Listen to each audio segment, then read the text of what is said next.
epicondilite. Antes de falar da epicondilite propriamente dita, vamos lembrar um pouco essa anatomia do antebraço.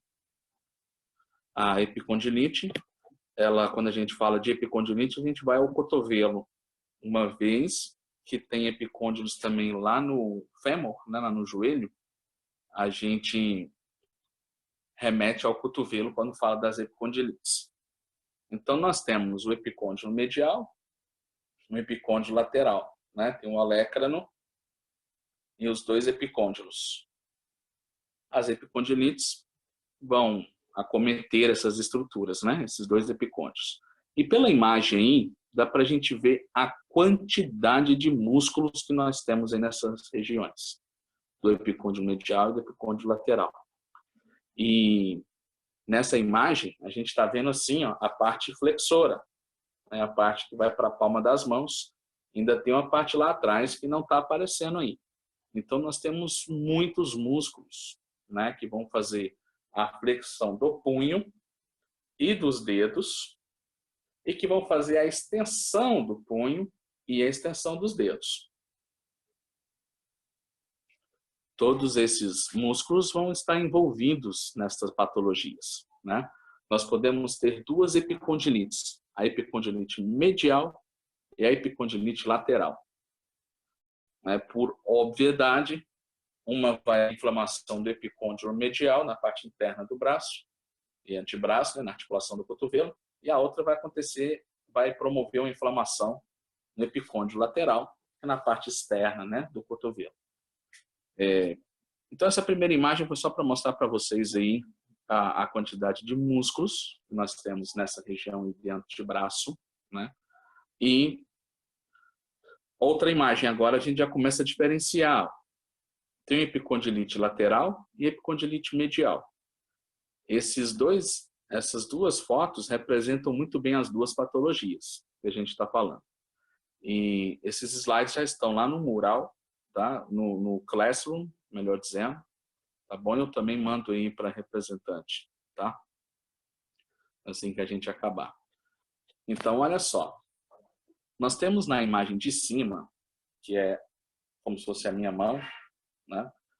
Vocês conseguem, respondem para mim se vocês conseguem me ver também ou se vocês estão vendo só o slide.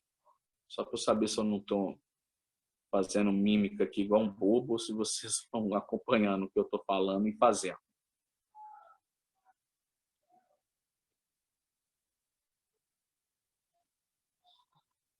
Então ótimo. Então vocês estão vendo e ouvindo. Perfeito. Então voltemos. Então, ó, a imagem de cima está escrito epicondilite lateral, remete aos extensores, a musculatura que está na parte dos extensores, na parte posterior do antebraço. Se a gente vai ficar naquela posição anatômica, né, vai ficar na parte posterior, na parte de trás. Aí eu tenho aqui, ó, o epicôndilo lateral. E é do epicôndilo lateral que se origina todos os músculos que vão fazer extensão do punho e dos dedos. Então, eles originam do epicôndilo lateral. Na imagem de baixo, remete aos flexores agora, que se originam do epicôndilo medial. Então, todos os flexores que vão lá flexionar o punho e os dedos se originam do epicôndilo medial. Aí, já começamos a entender o que são essas patologias. A epicondilite é uma inflamação que se dá na inserção desses músculos, né, na fixação desses músculos no epicôndilo. No caso da epicondilite lateral, né, vai vir aí a definição para vocês olharem no slide bonitinho, tá? A epicondilite lateral é a inflamação do epicôndilo lateral, no qual se origina os extensores de punho e dedos, vão fazer extensão. A epicondilite medial é uma inflamação que vai acometer, inflamar o epicôndilo medial da parte interna, cujo qual é de onde se origina os flexores de punho e dedos. Ponto. Então, essa é a primeira grande diferenciação. A gente vai sempre usar o termo extensores e flexores para poder falar dos grupos, certo? Grupo dos extensores, grupo dos flexores. Por quê? Os extensores formam uma quantidade grande de músculo. Olha só nessa imagem, que não tem todos, né? Mas aí a gente pode ver, ó, extensor radial longo do carpo, o próprio ancônio, que é o músculo extensor, extensor radial curto do carpo, né? Extensor longo dos dedos, extensor comum dos dedos, né, melhor dizendo. Se eu só tenho a parte extensora, né? Essa imagem está pegando só aqui, ó. Tem um microfone aberto aí. Não sei se alguém quer falar. Agora acho que é o da Daiane. Pronto, desativei o som dela. Então essa imagem mostra aqui, ó, os extensores, e está pegando um pouquinho de flexores, né, que a gente consegue ver que é o flexor unar do carpo apenas. Acompanhem na imagem. Então olha a quantidade de músculos extensores que eu tenho. O extensor unar do carpo, comum dos dedos, radial longo, radial curto, o próprio ancônio. Então todos esses músculos cuja palavra tem extensores e que eles realizam extensão como ação do punho, se originam no epicôndilo lateral. Então eles vão estar relacionados com a patologia quando se trata de epicondilite lateral. Do lado flexor vai ser a mesma coisa. Nós temos vários músculos, flexor longo dos dedos, flexor profundo dos dedos, flexor superficial dos dedos, palmar longo, flexor radial do carpo, flexor unar do carpo, e todos esses músculos vão se originar do epicôndilo, certo? Se a gente olhar na anatomia mesmo, nem todos são exatamente no epicôndilo. Uns são na linha supracondiliana, um pouquinho mais para cima, um pouquinho mais para baixo, mas de uma maneira geral todos saem ali de uma região muito próxima, certo? Todos se originam de uma região muito próxima. Então é muito importante a gente ter essa visão, né? É uma maneira mais generalista falar que todos os extensores originam do epicôndilo lateral. Uns vão ser um pouquinho mais para cima, um pouquinho mais para baixo, mas está tudo nessa região. Todos os flexores originam do epicôndilo medial. A grande maioria vai ser exatamente uns um pouco para cima, uns um pouco para baixo, mas está tudo ali naquela região também. Perfeito? Além dos músculos flexores, tem outros dois músculos que participam dessa patologia, além dos extensores também, que são o pronador e o supinador. Então nós temos aí dois músculos, certo? Nós temos o músculo supinador e o músculo pronador redondo. Vamos atentar apenas ao cotovelo. Na imagem, a gente está vendo lá no punho o músculo pronador quadrado, certo? Ele é um pronador também, óbvio, que está lá na região distal da articulação radioulnar, mas ele não tem nada a ver com os epicôndilos, ele não está no cotovelo. Então, ele não faz parte do nosso assunto. Vamos lá no cotovelo. Reparem aí que o pronador redondo, ele se origina do epicôndilo medial. Olha lá, tá bonitinho, lá escrito a inserção, a estrutura epicôndilo medial. E se vocês olharem, o músculo supinador, ele se origina do epicôndilo lateral. Estão vendo que o supinador está na pontinha do epicôndilo lateral, o pronador não, já abraça todo o epicôndilo, vai até para a linha supracondiliana, que é aquela linha que começa a subir para iniciar o húmero. Enfim, moçada. Então, o que a gente conclui na parte anatômica da doença? Né? Deixa eu ver aqui, tem alguma mensagem aqui? Não. Beleza. Aí, ele está afetado exclusivamente no epicôndilo, vai afetar a inflamação do epicôndilo, respondendo a Kérita especificamente.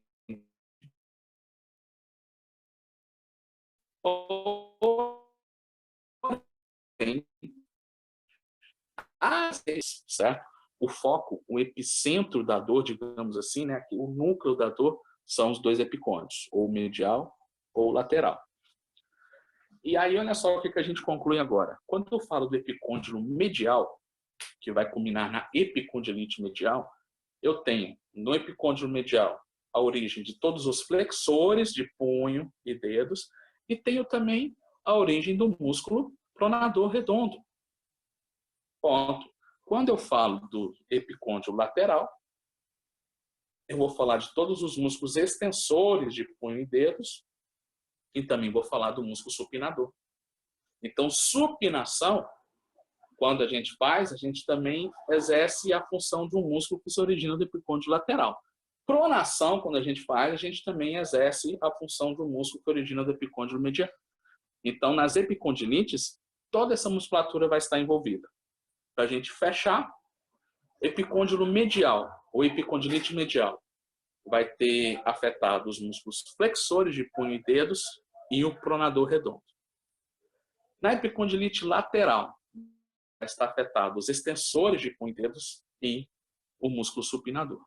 E aí a gente entra, propriamente dito, aqui na patologia, certo? Vamos falar das epicondilites. Vamos iniciar com a epicondilite medial, né? Tem um S ali que saiu errado. E como que a gente conceitua a epicondilite medial? Olha lá. É uma síndrome inflamatória que está associada a movimentos excessivos de flexão de punho e dedos e pronação. Ponto.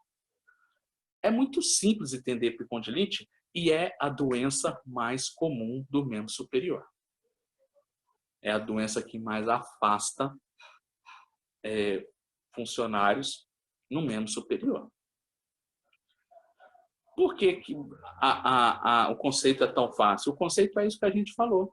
A epicondilite medial é uma inflamação do epicôndilo medial que está associada aos movimentos dos músculos flexores de punho e dedos e do pronador. Por que tem associação com esses movimentos? Que os músculos que fazem esses movimentos estão lá presos, originando do epicôndilo, estão fixos no osso. Ponto.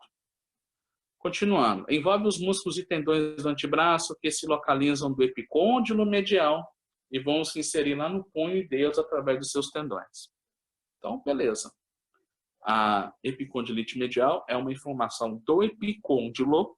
O osso epicôndilo vai inflamar, vai estressar, vai gerar um estresse ali, uma lesão, por conta dos movimentos repetitivos desses músculos. Quais músculos? Os flexores de punho e dedos e o pronador, especificamente o pronador redondo. Ponto. Essa é a epicondilite medial. Quando a gente for falar da lateral, a gente vai relembrar e vai falar o oposto. Vai ser a mesma coisa, só que do lado lateral. Ok? Quais são as causas desta epicondilite? Muito simples, muito fácil de entender. É o uso excessivo por esforço repetitivo dos flexores e pronadores de punho. Ponto. Os músculos flexores de punho e dedos e o pronador redondo se originam do epicôndilo medial. Ponto. Já falamos isso um monte de vezes só agora. Logo, eles estão totalmente associados com a doença, porque aquele indivíduo que faz muito esses movimentos ao longo do dia, e é esforço repetitivo, a gente está falando de uma LER, né? A gente está falando de uma DOT, de uma doença de movimentos repetitivos ou relacionada ao trabalho, ou atividade de vida diária, enfim. Quando se usa muito essa musculatura, a gente vai gerando um estresse, gerando uma tensão que pode culminar na inflamação desse epicôndilo. E aí dá a patologia.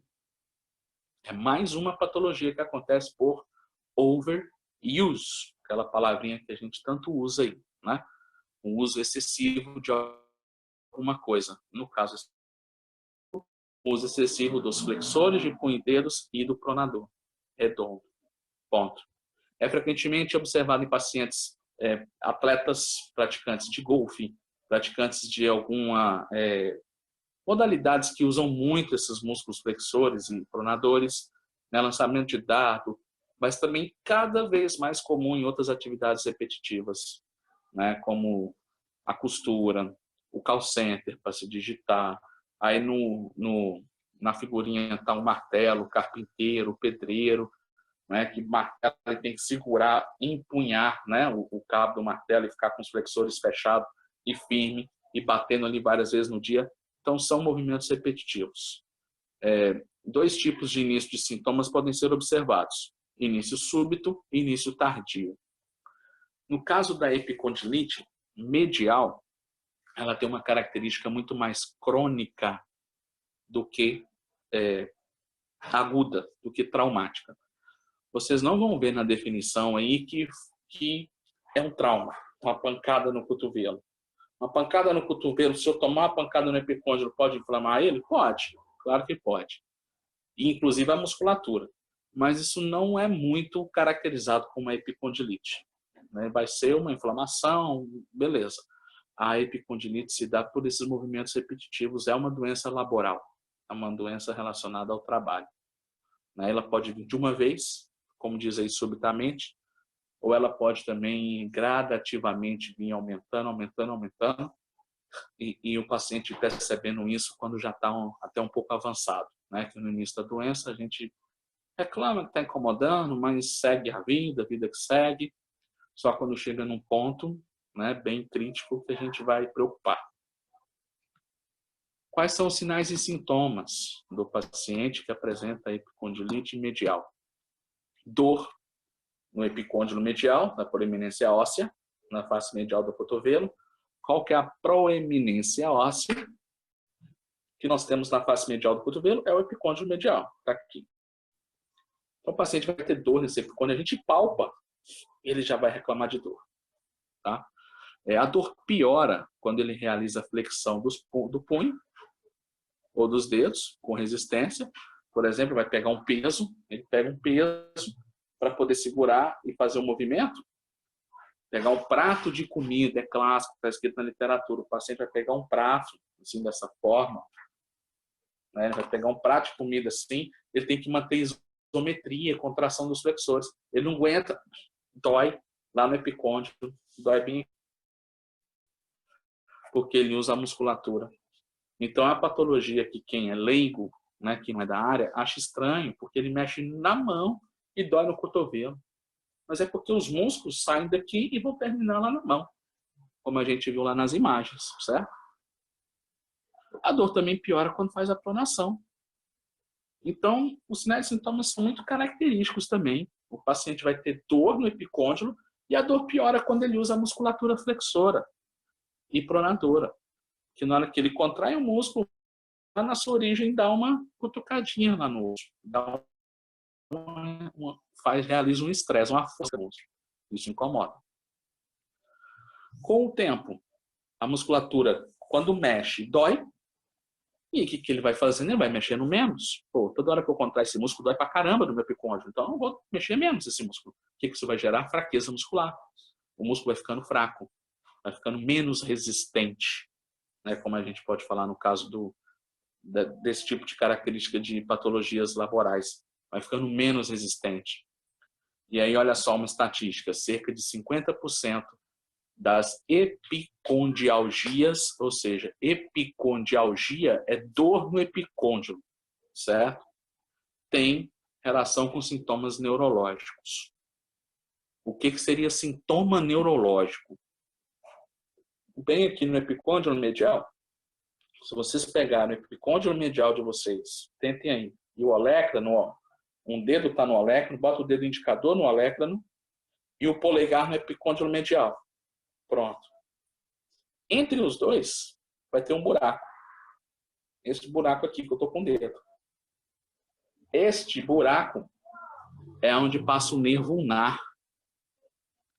E o nervo ulnar vai sair daqui, vai passar por aqui, né, por esse buraco, e vai inervar toda essa região do antebraço, até o quinto e o quarto dedo. Toda essa parte do antebraço anteriormente, aqui na frente, é inervado pelo nervo ulnar. Então, metade das epicondilites, de acordo com a estatística, o paciente vai ter a epicondilite, vai inflamar o epicôndilo, vai tensionar os músculos, vai gerar espasmo, fraqueza nessa musculatura e vai dar uma pinçadinha nesse nervo também. A própria musculatura espreme, vai lá e aperta o nervo. E esse paciente também tem sintoma nervoso. O que são esses sintomas neurológicos que está aí o nervoso? Choque, queimação, formigamento. Aonde? Do cotovelo para o antebraço. Vai ficar queimando, vai ficar irradiando.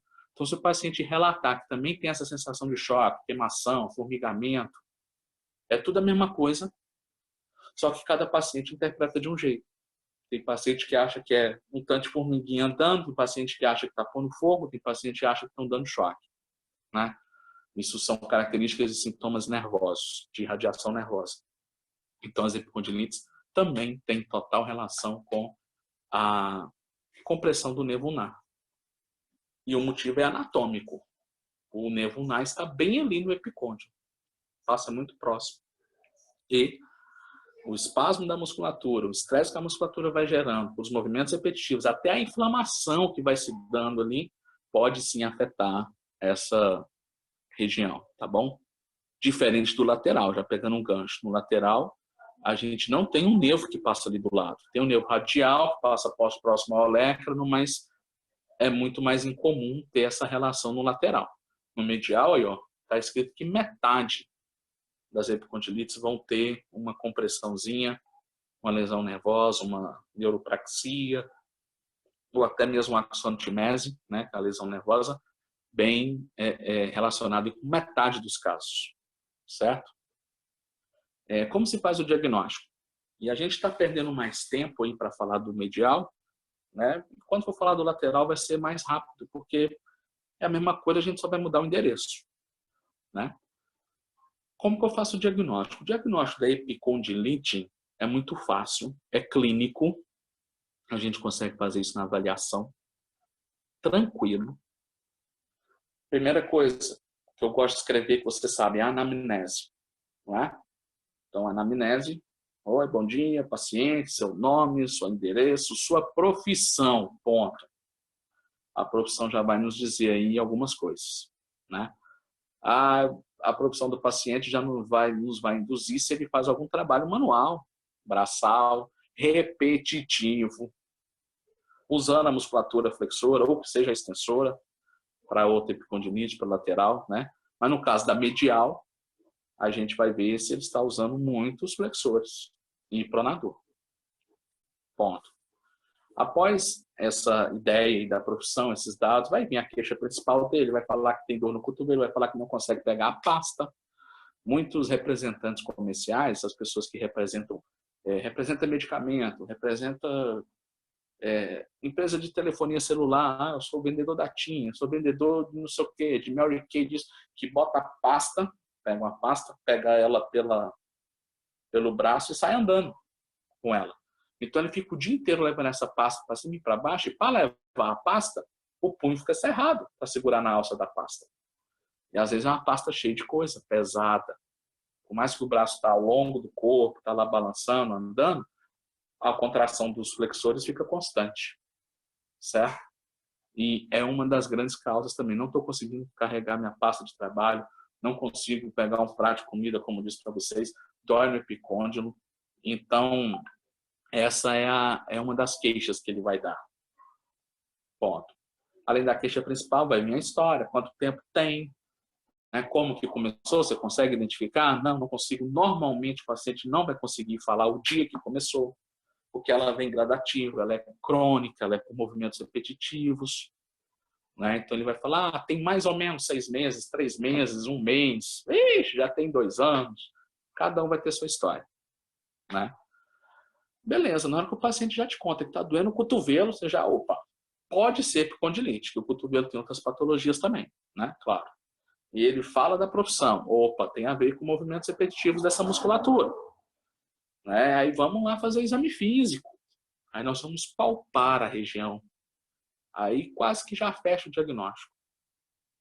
Que na hora que você vai no epicôndilo dele e aperta, ai, doutor, doeu. Aí mesmo. Aqui ele fala, não, acertou, foi em cima. Ponto, tem inflamação do epicôndilo. Aí a gente vai confirmar através de um teste. Né? Cotovelo de golfista.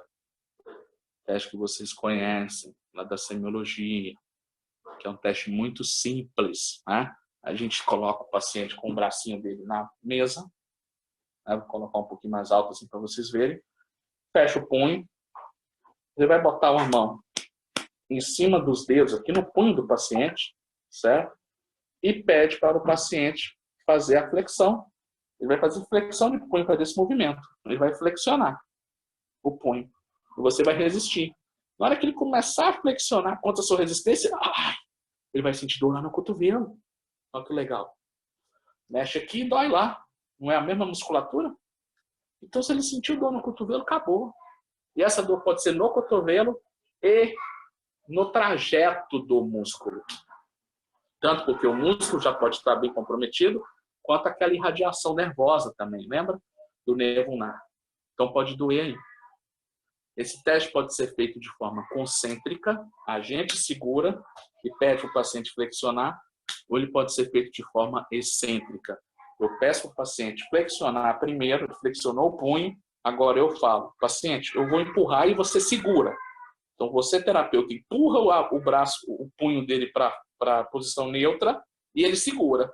O fato de segurar, ele também tem que contrair a musculatura. Vai doer. Acabou. Teste de golfista. Cotovelo de golfista. Por quê?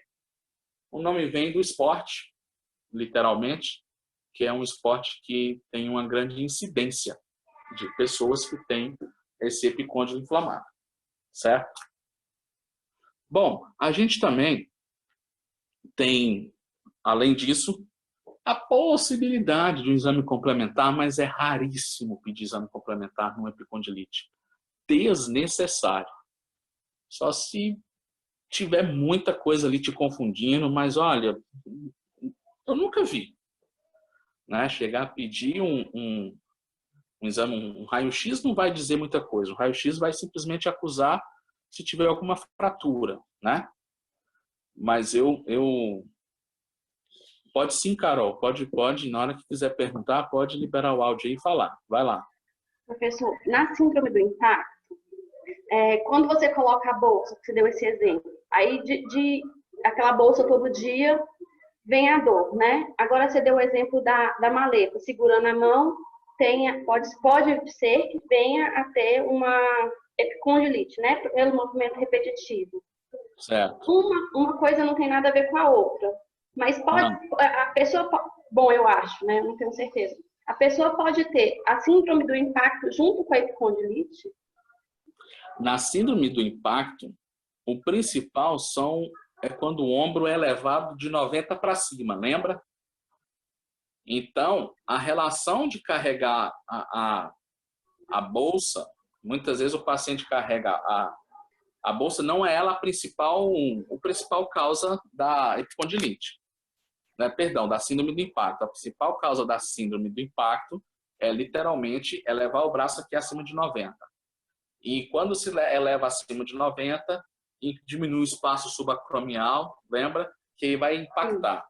Então, ou acima de 90, ou quem tem um acrômio ganchoso, que vai espetando debaixo do acrômio, né? Ou então a pessoa que tem um espaço muito diminuído. A pessoa, se ele tiver com o braço ao longo do corpo, e no exemplo da pasta que eu dei, ele fica com o braço ao longo do corpo. O braço não fica abduzindo, né? Ele leva. Ele vai ter epicondilite. Então, não é comum ter as duas junto. Agora, quando que se vai ter as duas juntas? Se a pessoa, além de elevar o braço acima de 90, usa muito essa musculatura flexora. Aí ele tem total condição de ter a síndrome do impacto e a epicondilite junto, de fato. Né? Mas a gente tem essas causas muito bem definidas. A síndrome do impacto é por elevação do braço. E a epicondilite é por uso excessivo da musculatura flexora do punho, né? Que não necessariamente precisa estar com o braço levantado, né? O braço que eu falo aqui em cima, para mexer na musculatura dos dedos e punho, né?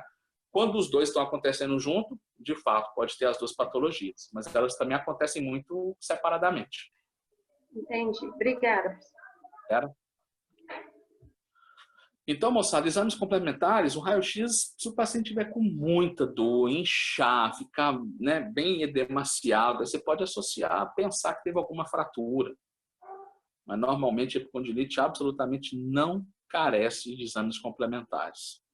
Se você mandar ele fazer uma ressonância, a ressonância vai acusar a inflamação do epicôndilo bonitinho.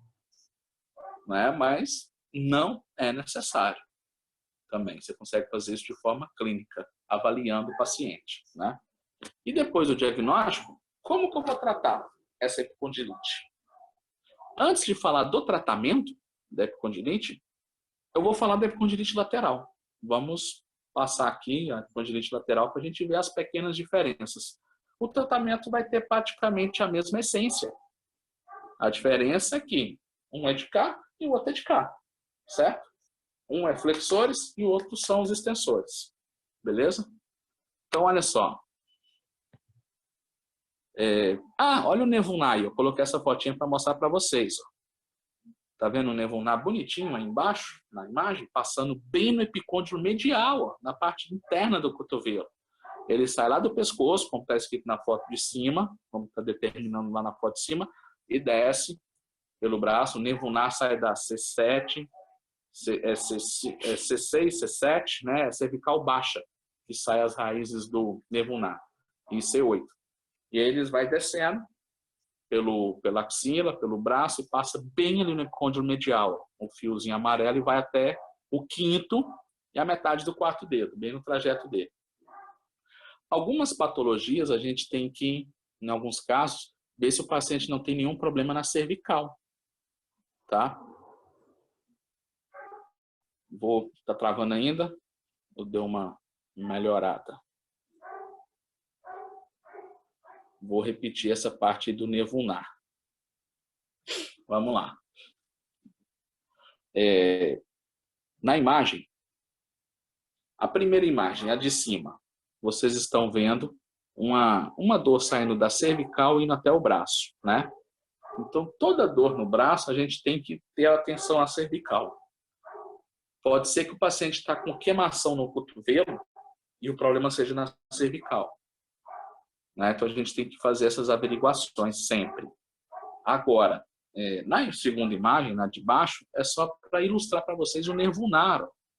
Ele sai lá da cervical, passa aqui acima abaixo do processo coracoide, que é onde passa todo o plexo braquial, e passa bem, ó, no epicôndilo medial, na lateral, aqui na parte interna, né, melhor dizendo, do cotovelo, e vai pegar no antebraço. Se vocês repararem na imagem aí, o fiozinho amarelo vem até o quinto dedo e o quarto. Então, é bem ali que o Nevunar passa. Por isso que é muito comum ter o comprometimento nervoso na epicondilite medial. E a gente tem que olhar se tem isso, né? E usar de recursos anti-inflamatórios para descomprimir esse nervo. Normalmente ele é comprimido pela inflamação do epicôndilo e pela musculatura muito tensa. A gente resolvendo isso, o Nevunar vai ficar aliviado. Né? É uma consequência, na verdade, essa compressão do Nevunar. Então vamos agora para a epicondilite lateral. Agora a gente vai para a parte lateral.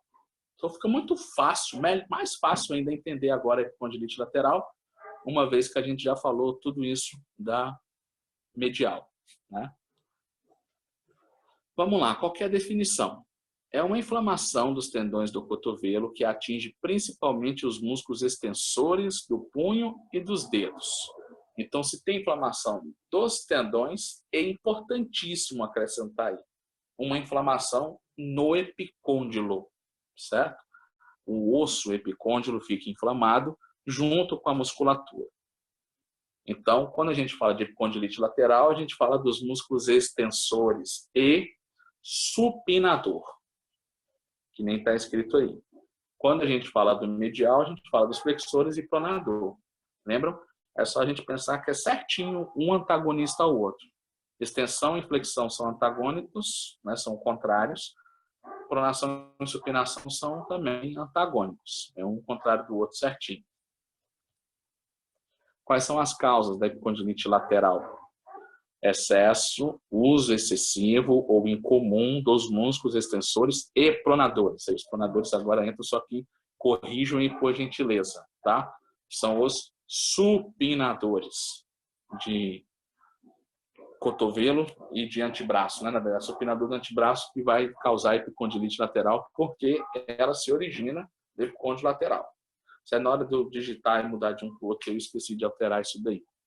Então, a epicondilite lateral é o uso excessivo dos músculos extensores e supinadores do antebraço, como ocorre em alguns desportos, no esporte, em trabalhos repetitivos, a mesma história, a mesma ladainha. Pacientes que usam muito musculatura extensora, de punho e supinação, vão ter toda a condição de inflamar esse epicôndilo lateral e deixar a dor no epicôndilo e em toda essa região do antebraço, né? Que passa a musculatura extensora. Como que é a evolução e os sintomas da epicondilite lateral? Dor na face externa do cotovelo, ou seja, no epicôndilo, que irradia para o braço, tanto na parte proximal, ou também pela parte distal do antebraço. Então, o paciente pode vir a ter muita dor no epicôndilo, a dor vir para o trajeto dos músculos extensores, e o paciente às vezes relata que a dor vai um pouquinho para cima. Por quê? Nem todos os músculos se originam certinho do epicôndilo. Sim? Tem alguém querendo falar aí? Não, né? Então tá. Lembra que eu falei que os músculos, além de se inserir no epicôndilo, alguns inserem um pouco para cima? Então, no caso dos extensores, isso acontece mais ainda. Então, por isso que o paciente pode ter dor também um pouco acima, pode ir para cima do epicôndilo a dor. No caso lateral, principalmente.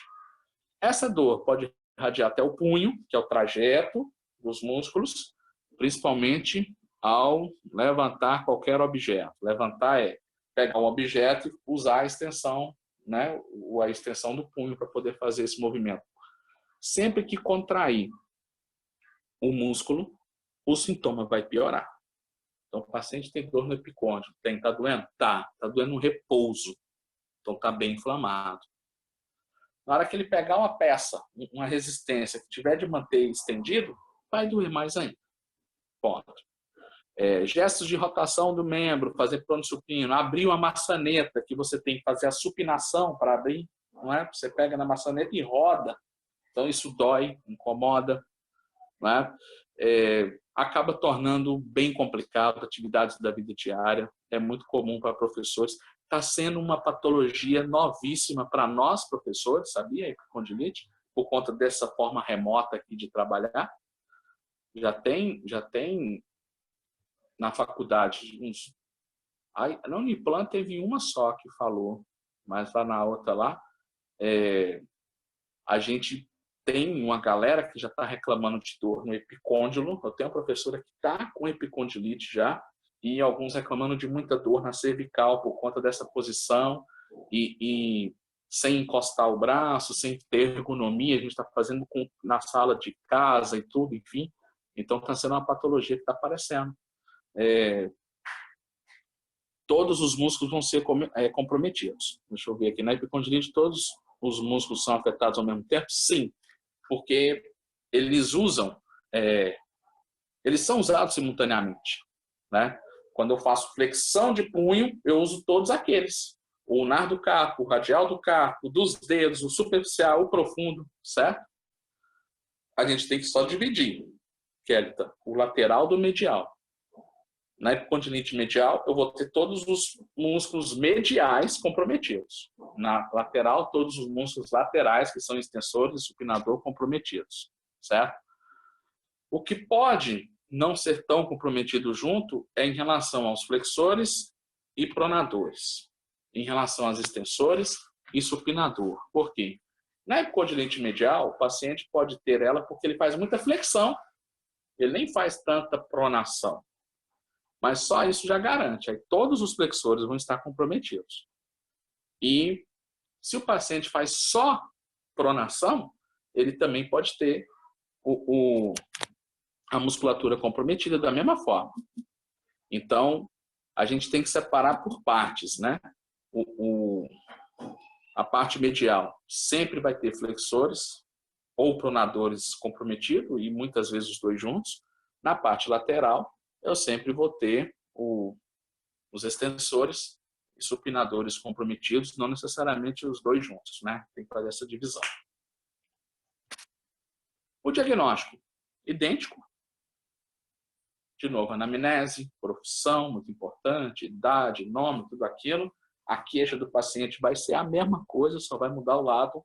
Dói muito nessa região do cotovelo. A dor vem para o antebraço, a dor pode subir para o braço por causa das inserções supracondilianas acima do epicôndilo, certo? E esse paciente vai ter dificuldade em pegar objetos, ter resistência. Então, na hora que a gente palpar, vai doer. É muito simples e é legal diagnosticar epicondilite com todo respeito, né? De uma forma clinicamente é muito legal. Que a gente palpa. O paciente falou, estou com dor no cotovelo. Você fala, me dá aqui, me dá o cotovelo. Você vem e palpa do lado lateral do medial, que ele gritar, você já ponto, epicondilite. Aí você vai confirmando os testes, que pode ser uma ruptura ligamentar, pode ser uma tendinite, pode ser outras coisas também, né? E aí, enfim, na hora que ele sente dor na palpação do epicôndilo, você já tem um ponto para epicondilite lateral. Aí a gente vai fazer o teste. O teste, no caso da epicondilite lateral, é o teste do tenista. Na epicondilite medial era o teste do golfista, não é? E qual que é a diferença do golfista para o tenista? O golfista usa muito flexores, por isso que é epicondilite medial. O tenista usa muito extensor, por causa da raquete, que também é relacionado à epicondilite lateral. Então, o tênis tem uma incidência altíssima de epicondilite lateral, por isso que virou o nome de teste de cotovelo de tenista, também chamado de teste de Cosen. Então, Cosen ou tenista. Como que se faz o teste? Mesma coisa. Coloca o antebraço do paciente sobre uma superfície, pede para ele serrar o punho, ou, aliás, melhor ainda, não serrar o punho é melhor, que ele vai estender os dedos também. Bota a mão no dorso da mão do paciente, pede para ele fazer a extensão. Bota aqui, pede para ele fazer contra-resistência. Quando ele começar a estender contra a sua resistência, vai doer lá no epicôndilo. Ponto. Teste positivo. Ou então, você pode fazer de forma excêntrica, como eu falei, você já posiciona estendido, bota sua mão aqui, empurra e pede para o paciente segurar. Fala, segura, seu João, deixa eu empurrar não. Ele não aguenta, ele cede, que dói aonde? Lá no epicôndilo. Certo? Então, esses dois testes são muito usados, são muito fiéis, podem usar aí, fica à vontade, aquela famosa tia chata que eu gosto de falar, ou a tia legal, mas que acha que a gente é doutor, não é? Eu brinco com vocês, já chega e já faz, vem cá, tia, bota a mãozinha e vamos ver. Faz a extensão, faz a flexão com resistência, você já mata se ela tem epicondilite medial ou lateral. Se doer, lá no epicôndilo, ou no trajeto da musculatura, com tudo isso que a gente vem falando aí, tá? Aí, vamos ao tratamento das epicondilites. É complicado tratar epicondilite. E por que é complicado tratar epicondilite? Ela é fácil de entender, ela é fácil de definir, as causas super fáceis, LER, DOT, usar overuse da musculatura extensora ou flexora. Diagnóstico muito fácil, mas o tratamento tem um problema. É difícil de tratar porque é difícil curar. E por que é difícil curar? Porque é difícil a pessoa parar de usar essa musculatura. Então, enquanto ele estiver usando, ela vai agredindo, vai machucando ali a inflamação, né?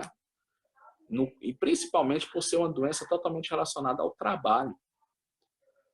E a primeira das coisas é adaptação, ergonomia. Isso que eu acabei de falar, que a gente precisa, né? De adaptação, de ver onde que está o mouse, onde que está o teclado, onde que está. Emborracha o cabo do martelo, bota um cabo, uma borracha fofinha, para diminuir o estresse de ficar segurando ele ali, batendo o dia inteiro.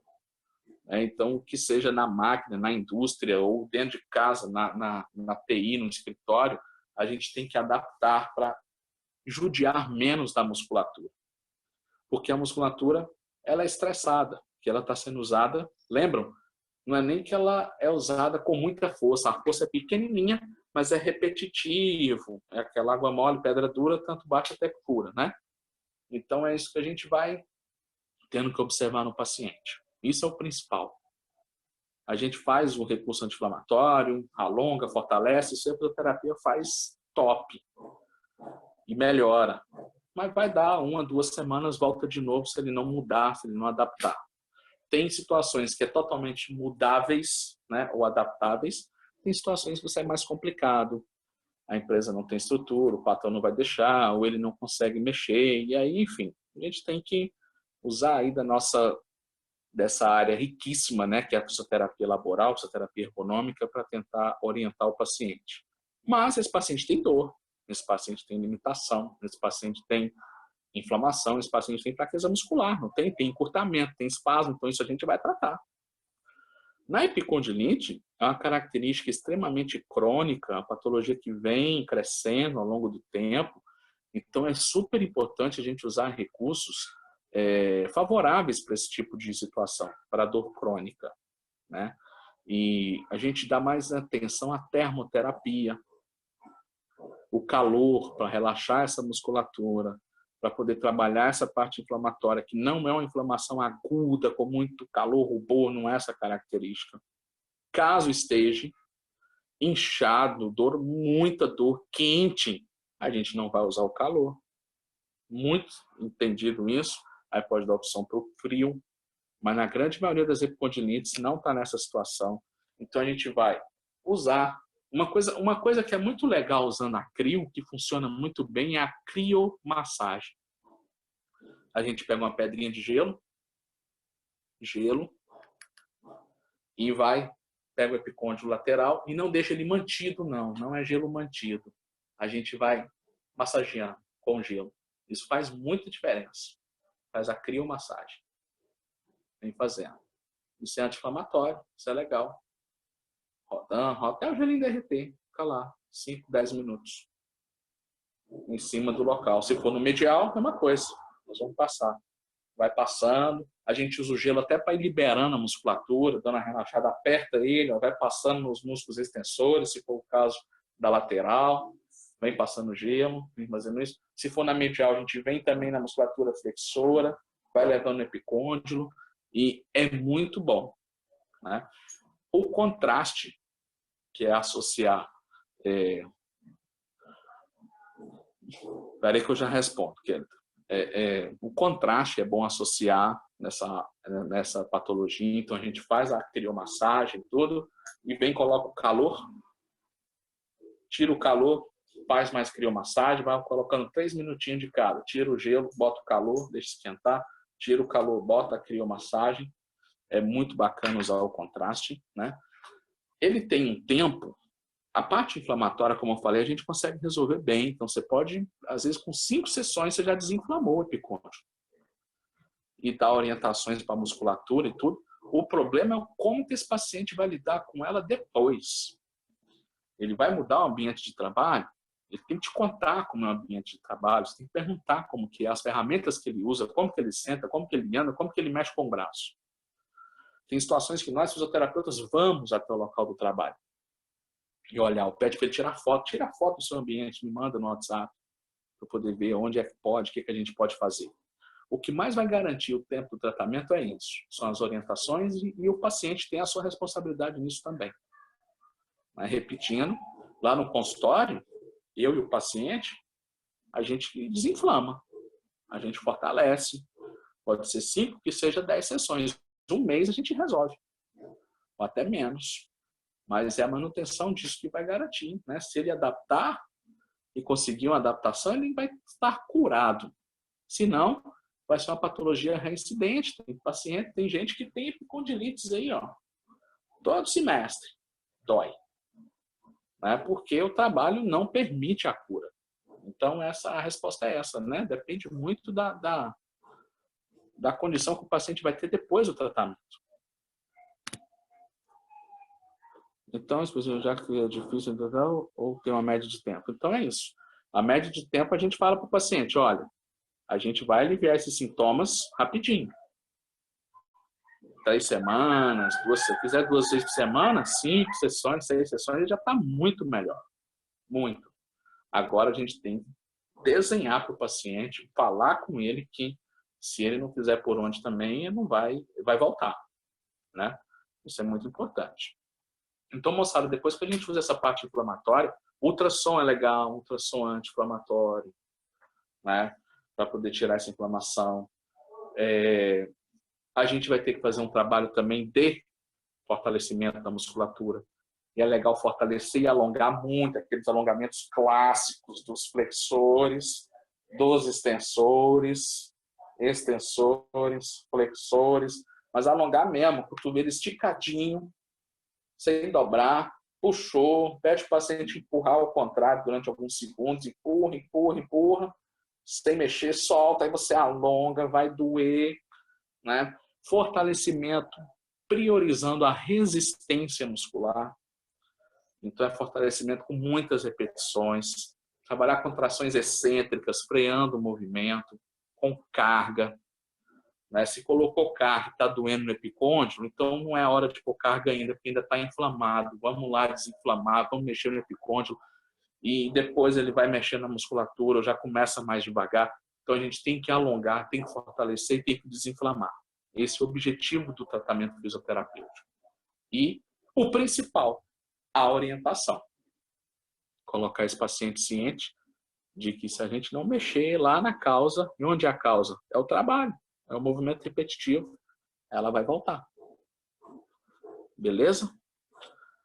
Por isso que ela é uma patologia muito simples e muito incidente e difícil de tratar, com muita recidiva. Por causa disso, as patologias, não é só ela, todas as patologias que têm essa característica de ser do trabalho e tudo, vão ter essa dificuldade no tratamento.